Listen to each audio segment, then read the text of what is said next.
Today, I'm testing sprinting in VR, and we'll explore exactly how the game works, if it's a good workout, and how it compares to the alternative, which is sprinting without a headset. The game I'm going to be testing is called SprintAR. It's $4 and doesn't have a single review yet. So let's change that together. Now this isn't a sponsor video, but if you want to support the channel, then there's a link in the description where you can get discounts on basically any Quest game, headset, or accessory.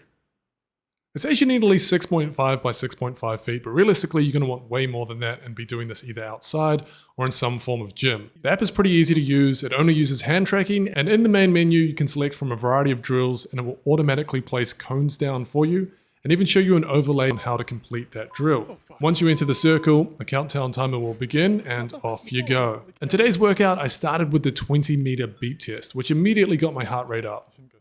My heart rate is at 180 already. It's a really hot day here in Singapore today. Probably 32 degrees or something. Warning. Oh, I'm getting the warning messengers. Oh. No, I don't want to start again. But you can see there's my ghost. I'll race my ghost once to see what it's like. So if I stand in here now, 2, 1, there he goes. Oh, fuck you.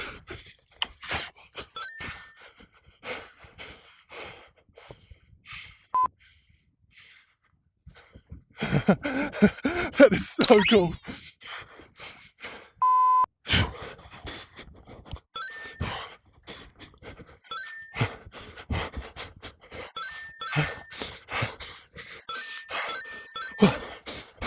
I've got myself 13. All right, that's my new best. Let's go back. Choose an activity. Can't believe it's only been 10 minutes. I've got 10 more minutes to go. What's a 5-10-5? Medium space. Turn around. Step into the blue outline to begin the level. Okay. Oh, right. 5 meters and the whole thing is 10. Okay, let's do this. Which way am I going? Wrong way. Brilliant.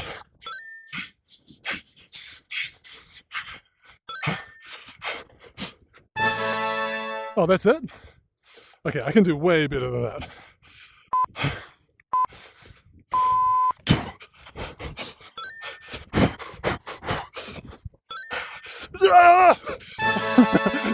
Oh my god. Yeah, 5 seconds. Alright, I'll do 3 more sets of this. Heart rate's 184. So I'll dive into the stats when I get home, but first impressions is that it's a pretty grueling workout, partly because it's so flippin' hot today. But also just because I haven't done sprint training since I was like 10 years old. All in all, it's a pretty cool experience. I'd love to compare it to real sprinting. There was 2 things that I didn't really enjoy it. One was like, there was a bit of a tracking issue, like it was quite strict with where your head was in regards to the cone. I feel like they could like increase the leniency there. And the other thing is, I'd say the biggest thing, right, is you're wearing a headset. And right now I've got an external battery on the back of my head, so it is quite heavy. And towards the end of that workout, I could start to feel a bit of a strain on my neck, probably because I'm looking down at where I'm going and, you know, I'm running on grass, so it's a little bit uneven. And yeah, my thoughts is that it's like, it's probably just too early, to be honest. I think once AR glasses, once we've got the Oakley and Meta collab, yeah, it's like experiences like this are going to be insane. But right now, doing it in the Quest 3, I can't imagine it's better than the real deal. Although it is a very, very cool and experimental app. So hats off to the developer there. Now, in terms of VR workouts, this is as hard as it gets. Looking back, I think I should have given myself a little bit longer to rest in between sets and maybe done the same work over 30 minutes. But in 20 minutes, I burnt 289 calories, traveled almost 2 Ks, and had an average heart rate of 170 with a max of 187. And you can see a pretty even split between zone 4 and 5 there. But the next day with sore legs, I went back and tried to replicate the training without a box on my face. Now unfortunately, I don't own any cones, but as a bald dude, I do have a very large collection of hats, so I use those instead. Now, I didn't have any tools to measure exactly how far I should set these apart, so I thought I might have to use a bit of guesswork, but then I realized I could actually just use the headset again and take all of the guesswork out. And honestly, this is probably worth the $4 alone. Not to mention, it's just a really cool way to learn some of the drills and then take them outside the headset. And I will say immediately, it was way nicer to be sprinting without a headset. I definitely did miss racing my Ghost. I found that kind of a cool sense of motivation, especially in the later sets when I was tired. And in terms of the workout stats, it was pretty similar. I ended up performing way better with the beep test and got to level 9.6, which is actually not very good. I'm going to claim that midday workouts in Singapore is pretty humbling, but perhaps I'm just not that fit yet. But anyway, in 20 minutes, I burned 276 calories, which is slightly less than the headset. I traveled 2.37 Ks, which is slightly more, had an average heart rate of 163 and a max of 139.